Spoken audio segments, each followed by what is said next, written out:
최득신 변호사의 법률 체크. 오늘의 제목은 가해자 변호인의 성범죄 피해자 실명 거론입니다. 형사재판의 현장은 치열합니다.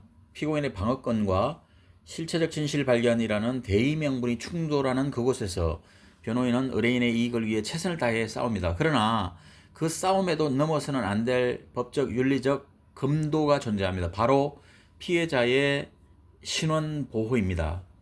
최근 성범죄 재판 도중 상대 변호인이 고의적으로 피해자의 실명을 거론한 사례가 있었습니다. 이는 피고인의 무죄를 다투는 선을 넘어 피해자에게 씻을 수 없는 모멸감을 주고 증인을 위축시키려는 전략으로 악용되기도 합니다. 과연 이것이 정당한 변론권의 행사일까요? 결론부터 말하자면 이는 명백한 위법행위, 불법행위이자 사법정의를 훼손하는 2차 가해입니다.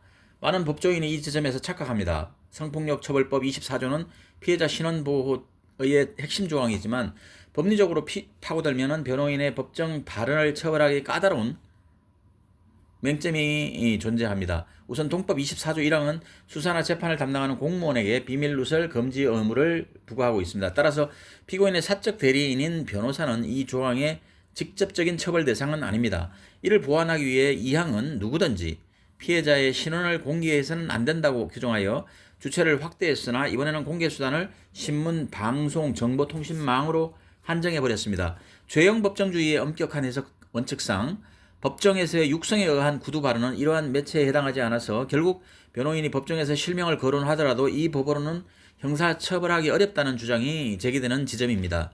하지만 형사처벌에 틈새가 있다고 해서 그것이 곧 면죄부가 되는 것은 아닙니다. 공개된 법정에는 판사, 검사뿐만 아니라 다수의 방청객이 존재합니다. 이곳에서 피해자를 특정하여 사회적 평가를 저하시키는 행위는 형법상 명예훼손죄 또는 모욕죄의 구성요건을 충족하며 변호권의 범위를 일탈한 위법행위로서 처벌 대상이 됩니다. 즉 형사처벌의 대상이 되고 변호사로서의 어떤 징계 책임의 대상이 되는 것입니다.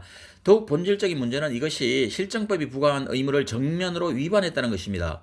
성폭력처벌법 29조는 수사기관과 법원뿐만 아니라 소송 관계인에게도 피해자의 인격이나 명예가 손상되거나 사적인 비밀이 침해되지 않도록 주의해야 할 법적 의무를 부과하고 있습니다. 변호인은 형사소송 절차의 핵심적인 소송 관계인입니다.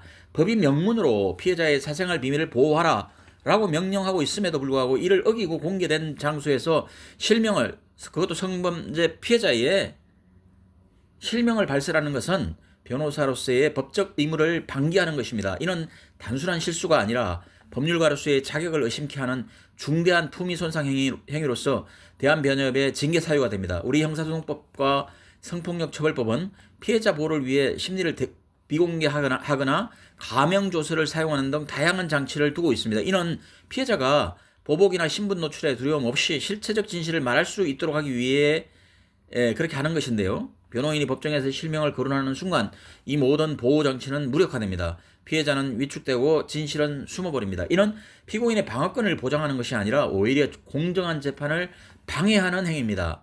피고인을 변호하는 것은 변호사의 숭고한 직무이지만 그러나 그 직무가 피해자의 인격을 짓밟는 형태로 행사되어서는 안 된다는 겁니다.